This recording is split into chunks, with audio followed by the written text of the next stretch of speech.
1 month salary బొక్క మా గోదావరి అమ్మాయికి.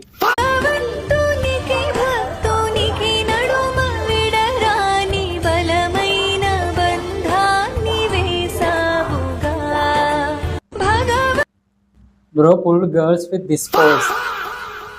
ఆ మ్యూజిక్ రైల్వే స్టేషన్ లో వస్తుంది. అంకుల్ ఎంత?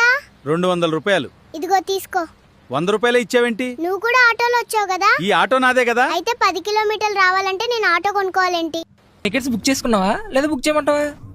ఇందాక నుండి తెగ నటిస్తున్నావు, ఏంటి విషయం? అబే ఏం లేదు. పర్లేదు చెప్పు. మరి నువ్వు కోపడకూడదు. ఓకే.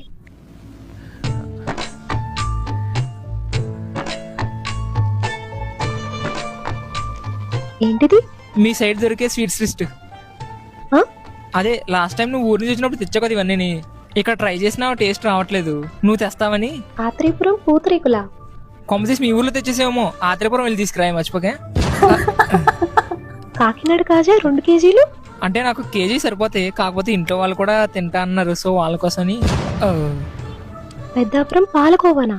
కంట్రీ కోవ అయితే మీకు దూరం అయిపోద్దని చెప్పి ఇది వరకంటే ఆన్లైన్లో ఆర్డర్ చేసుకుని డబ్బులు బాగా ఖర్చు పెట్టేసేవాడిని. నువ్వు ఇక్కడికి వచ్చాక కానీ తెలిసింది మీరు బాగా మర్యాద చేసేవాళ్ళని. ఐ మీన్ మీరు గోదావరిలోని. అంటే యాక్చువల్గా నేను అడిగేవాడిని కాదు, కానీ కొంచెం నాలుగు లాగేస్తుంది. సో వెంటనే ఆ లిస్ట్తో పాటు మీ ఇంట్లో చేసిన ఆవకాయ కూడా తీసుకొస్తే. సిగ్గులు నీకు? ఆడపిల్లకి లిస్ట్ ఇచ్చి పైగా ఆవకాయ తీసుకురమ్మంటావా? ఛీ, అదే మన ఫ్రెండ్స్ కదా. ఫ్రెండ్స్ అంటే ఇవన్నీ అడుగుతారా? అయినా నేనేమన్నా మా ఊర్లో దొరికి అడుగుతున్నా, మీ సైడ్ దొరికి కదా అడుగుతున్నాను నేను. ఇంకొక మాట మాట్లాడితే చంపేస్తాను. Next time non veg pickles కూడా అడుగు. సిటీ ఫ్రెండ్స్ ఏంటి గోదావరి అసలు మాట్లాడుతున్నారు. అది కూడా కరెక్టే సార్. నీ లాంగ్వేజ్ వింటేనే అర్థం అవుతుంది బ్రో, నీది కూడా గోదావరి అని. నువ్వే తెచ్చుకో బ్రో. రోజ్ మిల్క్ అడగలేదు వీడు. నువ్వు అడగలే కానీ రాజమండ్రి రోజ్ మిల్క్ కూడా తెస్తా. స్వీట్లు కావాలంట, ఏదో పెద్ద బాకీ ఉన్నట్లు అడుగుతున్నారు. ఇంకా నయం పులస చేపలు పులుసు తీసుకొని రమ్మని అడగలేదు.